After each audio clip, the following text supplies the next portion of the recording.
मुख्य सचिव Shri Rajkumar ji SSO, Surendra Rana ji CGM SBI, Gujarat सरकार के विभिन्न विभागों के वरिष्ठ अधिकारीगण, वरिष्ठ बैंकर्स और आरबीआई के प्रतिनिधि, गैर सरकारी संस्थाओं के प्रतिनिधियों, हमारे पार्टनर्स, हितधारकों, मीडिया के प्रतिनिधित्व एवं उपस्थित सभी महानुभावों का हार्दिक और स्वागत और अभिनंदन करता हूँ। जैसा कि आप सबको विदित है, राज्य ऋण संगोष्ठी एक वार्षिक कार्यक्रम है जिसमें कृषि और ग्रामीण विकास की गतिविधियों पर बल देने के लिए प्रायोरिटी सेक्टर में वित्त पोषण से जुड़े सभी हितधारकों की बैठक की जाती है। इस राज्य ऋण संगोष्ठी में नाबार्ड द्वारा तैयार किया गया स्टेट फोकस पेपर प्रस्तुत किया जाना होता है, जिसमें कृषि और ग्रामीण क्षेत्रों में वित्त पोषण पर ध्यान केंद्रित करते हुए राज्य में प्रायोरिटी सेक्टर के विभिन्न एक्टिविटीज की संभावनाओं का आकलन किया जाता है।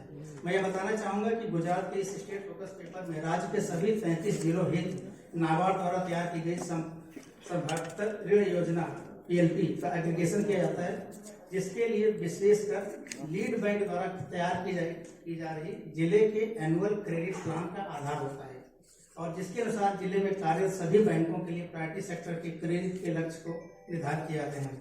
आज मुझे बेहद खुशी है कि इस सेमिनार में नाबार्ड द्वारा तैयार किए गए स्टेट फोकस पेपर का विमोचन माननीय मुख्यमंत्री द्वारा स्वयं ही किया जाएगा और जो कि अपने दूरदर्शिता से गुजरात राज्य को एक नई ऊंचाइयों पर ले आए हैं।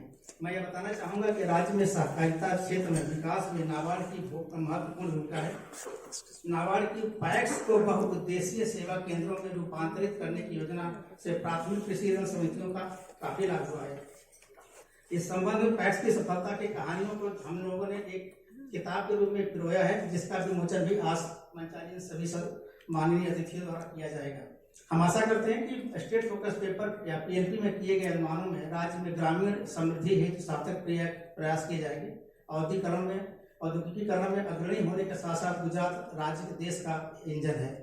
कई कृषि उत्पाद क्षेत्रों जैसे groundnut, castor oil, spices, millets, fruits and vegetables के दूध, फल फूल के लिए गुजरात राज्य अग्रणी है। मोढेरा में सौर ऊर्जा ग्राम के हरित पहलकदमियों और नहरों की पहली बार स्थापित सौर पैनल द्वारा गुजरात में विकास के कई मापदंड शिखर पर पहुंचा दिए गए हैं। राज्य सरकार के सकारात्मक अभिनव एवं राज्य के लोगों के इन प्रयासों के द्वारा यह संभव हो पाया कि हम इस वर्ष के जो क्रेडिट पोटेंशियल असेसमेंट है उसको हम एक नया आयाम दे पाए हैं। हम इस स्थिति का लाभ उठाने के लिए सभी विशेष करके सभी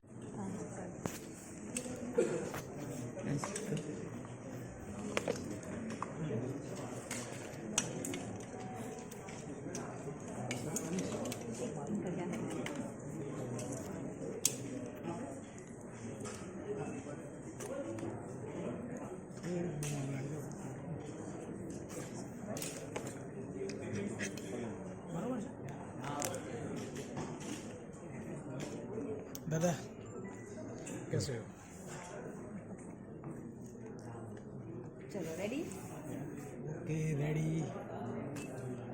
आपको शायद मालूम होगा कि नाबार्ड प्रत्येक वर्ष पूरे राज्य के विभिन्न जिलों के लिए कितना क्रेडिट हम उसमें दे सकते हैं एग्रीकल्चर एलाइड सेक्टर में और ख़ास करके प्रायोरिटी सेक्टर में। तो पहले हम लोग जिला स्तर पर ये देखने की कोशिश करते हैं कि हर एक राज्य में, हर एक ज़िले में कितना हम लोग प्रायोरिटी सेक्टर के लिए क्रेडिट दे सकते हैं। उसको हम लोग पूरे ज़िले का मिला करके पूरे राज्य का क्रेडिट पोटेंशियल असेस करते हैं। क्रेडिट पोटेंशियल असेस करने का मतलब ये होता है कि इतना अगर हम क्रेडिट इस साल में इन किसानों के लिए जिनके लिए बना है अगर हम देंगे तो वो उसका सदुपयोग होगा।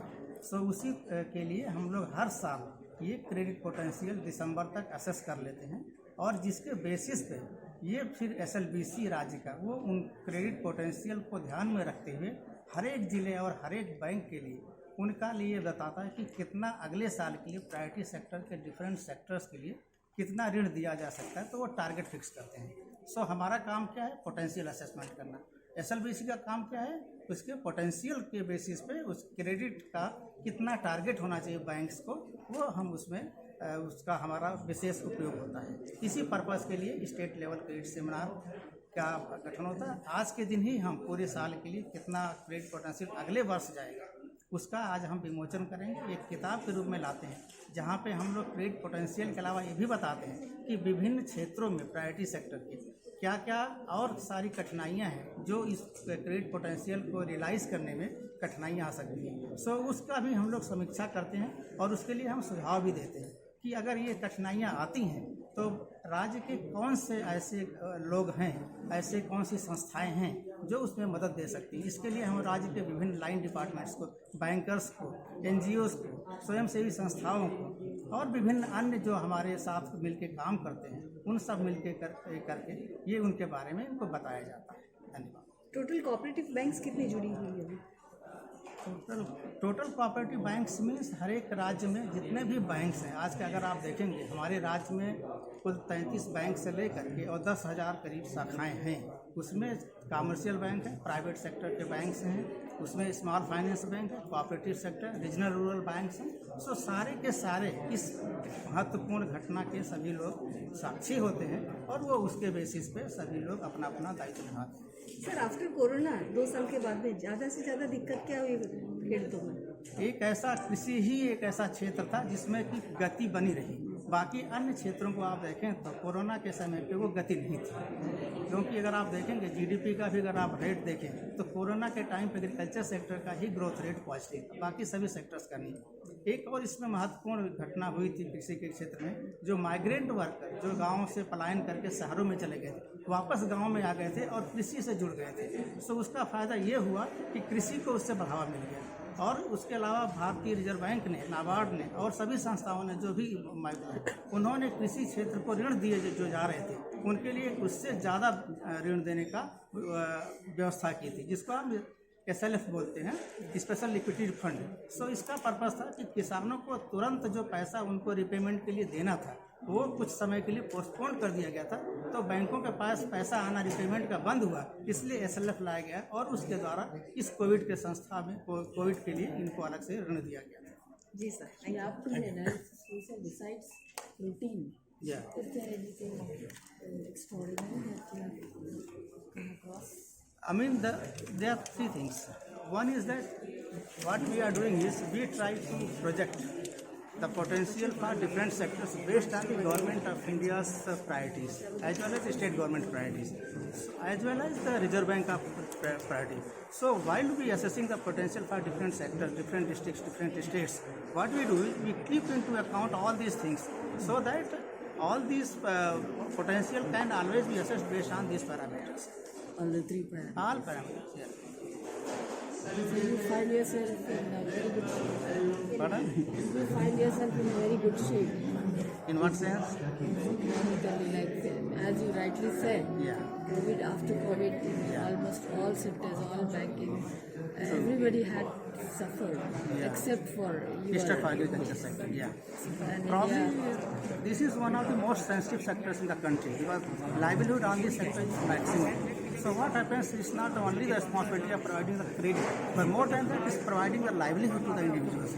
So that is how government and every, different entities, they are very much conscious whether our people, particularly those who do not have much resources at their end, so they should be given comfort while doing all these activities. After this, do you propose to introduce some new schemes to farmers or some innovative ideas? Yeah, certainly. Government of India, every year budget announcement, probably we are waiting for the new budget announcement. Once this budget is announced, so what new schemes are going to come? We will be implementing all those schemes through our different other channels. How is Gujarat's performance? Gujarat performance is excellent because this is one state. What we see is that their, entrepreneurial skill is very high as compared to other states. So credit flow, whatever credit is flowing to the sectors, that is utilized to the maximum. So that is the advantage in the Gujarat state. This is the role model. Yeah, that's true. We can say, yeah. See, if you look at the credit absorption potential, the share in the geographical area, share in the population, comparatively less as what we are, infusing, what we plowing back as a credit. So that's why this state is really, that shows the strength of the state. Right. Thank you, sir. So it's